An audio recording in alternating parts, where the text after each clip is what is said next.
Hunting of hill ഹൗസിലെ മിസ്റ്ററീസിനെ കുറിച്ചാണ് നമ്മൾ ഇനിയിപ്പോൾ പറയാൻ പോകുന്നത്.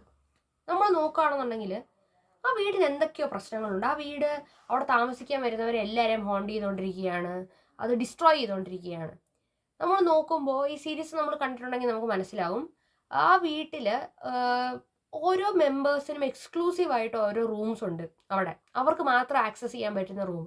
ഇപ്പോൾ ഒലീവിയ അവരുടെ അമ്മയ്ക്ക് ഒരു റീഡിംഗ് റൂമുണ്ട്. സ്റ്റീവ് എന്ന് പറയുന്ന മൂത്ത മോന് ഒരു ഗെയിം റൂമുണ്ട്. ഷെർലിക്ക് ഒരു ഫാമിലി റൂമുണ്ട്. തിയഡോറയ്ക്ക് ഒരു ഡാൻസ് സ്റ്റുഡിയോ ഉണ്ട്. നെല്ലിക്ക് അവളുടെ ഒരു ടോയ് റൂമുണ്ട്. ആൻഡ് ലൂക്കിന് ഒരു ട്രീ ഹൗസ് ഉണ്ട്. ഇതെല്ലാം നമ്മൾ ത്രൂ ഔട്ട് സ്റ്റോറിയിൽ കാണുന്നുണ്ട്. പക്ഷെ സ്റ്റിൽ ഇതിനകത്ത് വേറെ ആരും തന്നെ ഇപ്പം സ്റ്റീവിന്റെ റൂമിൽ ഒരിക്കലും നെല്ലിയോ അല്ലെങ്കിൽ തിയഡോറയോ പോകുന്നില്ല. അതായത് ഇവര് കാണുന്ന റൂം ഇവർക്ക് മാത്രമേ കാണാൻ സാധിക്കുന്നുള്ളൂ. നമ്മളത് ഫസ്റ്റ് നമ്മൾ കാണുമ്പോൾ നമുക്കത് മനസ്സിലാവില്ല എന്താന്നുള്ളത്. പക്ഷേ ഈ റൂമിൽ മെയിനായിട്ട് ഇവർക്ക് ആർക്കും ആക്സസ് ചെയ്യാൻ പറ്റാത്തൊരു റൂമാണ് ദ റെഡ് റൂം.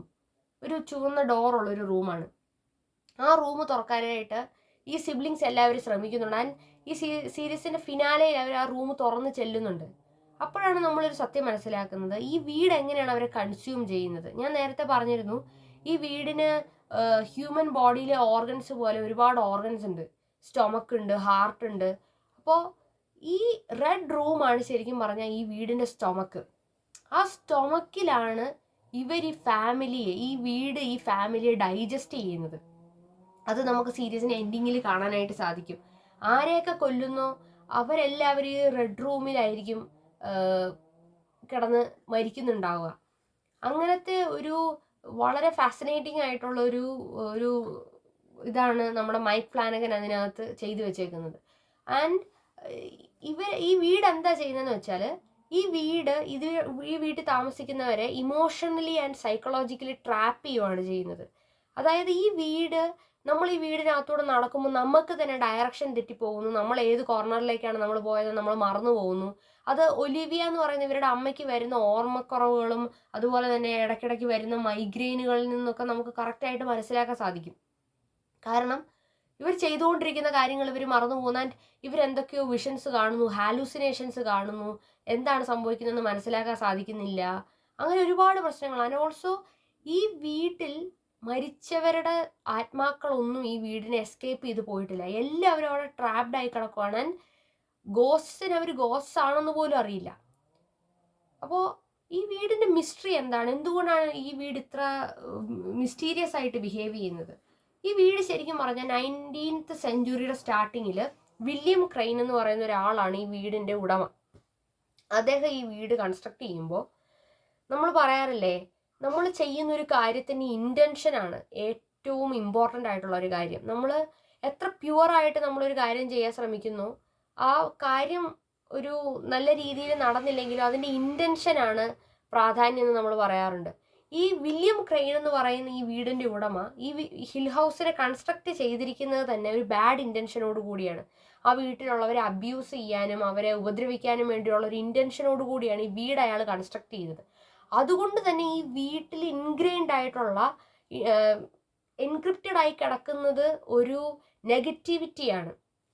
അതുകൊണ്ട് ഈ വീടിന് ആ ഒരു എനർജി സോഴ്സാണ് ആ വീടിന് മുഴുവനുള്ളത്. അതായത് ആ വീട്ടിലെ ഓരോ കോറിഡോറുകളും ഓരോ റൂമുകളും എല്ലാം ട്വിസ്റ്റഡ് ആയിട്ട് മനുഷ്യനെ കൺഫ്യൂഷൻ ആക്കുന്ന സ്റ്റേറ്റിലേക്കുമാണ്, പാരനോയിഡ് ആക്കുന്ന ഒരു സ്റ്റേറ്റിലേക്കാണ് ഈ വീട് തന്നെ കൺസ്ട്രക്ട് ചെയ്തിരിക്കുന്നത്. ആൻഡ് വില്യം ക്രെയിൻ ആ ഒരു രീതിയിലാണ് ആ വീട്ടിലുള്ളവരെല്ലാവരും ട്രീറ്റ് ചെയ്തുകൊണ്ടിരുന്നത്. അതുകൊണ്ട് അങ്ങനെയുള്ള ഒരുപാട് ആൾക്കാർ മരിച്ചത് കൊണ്ടും ഈ വീട് ആ സോൾസിനെ ലിബറേറ്റ് ചെയ്യാതെ അവിടെ തന്നെ പിടിച്ചു വെച്ചിരിക്കുന്നത് കൊണ്ടും പിന്നീട് ഈ വീട്ടിലേക്ക് താമസിക്കാൻ വരുന്നവരെല്ലാവരും തന്നെ ഈ ട്രാപ്പിൽ അകപ്പെട്ട് ഇഞ്ചിഞ്ചായി ഇല്ലാണ്ടായിക്കൊണ്ടിരിക്കുകയാണ്. അങ്ങനെയാണ് അവസാനം ഈ പാറ്റേൺ ബ്രേക്ക് ചെയ്യാനായിട്ടാണ് ശരിക്കും പറഞ്ഞാൽ ഇത് മനസ്സിലാക്കാതെയാണ് ശരിക്കും നെല്ലിയും ഈ വീട്ടിലേക്ക് വന്ന് അവളുടെ ലൈഫ് എൻഡ് ചെയ്യുന്നത്. പക്ഷേ അവസാനം ആ വീടിന് നെല്ലിയെ മാത്രം പോരാ, അവളുടെ സഹോദരങ്ങളെ സിബ്ലിങ്സിനെ എല്ലാവരെയും വേണം. അങ്ങനെ മുഴുവനായിട്ട് ആ ഫാമിലിയെ തിരിച്ചു കൊണ്ടുവന്ന് ഇതിങ്ങനെ അറ്റാക്ക് ചെയ്യാൻ ശ്രമിക്കുമ്പോൾ നെല്ലിയാണ് ആ സൈക്കിളിനെ അവിടെ ബ്രേക്ക് ചെയ്യുന്നത് ശരിക്കും, with the power of love. അതാണ് ആ സ്റ്റോറിയിൽ കാണിക്കുന്നത്. ആൻഡ് ഓൾസോ ഇവളുടെ അമ്മക്ക് ഇവളുടെ അച്ഛനൊരു പ്രോമിസ് കൊടുത്തിട്ടുണ്ടായിരുന്നു, ലൈക്ക് ഈ ഫാമിലിയെ, നമ്മുടെ മക്കളെ നിനക്ക് രക്ഷപ്പെടുത്താൻ സാധിക്കുമെങ്കിൽ I will be coming with you. ഞാൻ നിൻ്റെ കൂടെ ഈ വീട്ടിലേക്ക് വരാം. ലൈക്ക് അവരുടെ അമ്മ നേരത്തെ മരിച്ചു പോയിട്ടുണ്ടായിരുന്നു. അങ്ങനെയാണ് അവസാനം ഈ സ്റ്റോറി എൻഡ് ചെയ്യുന്നത്.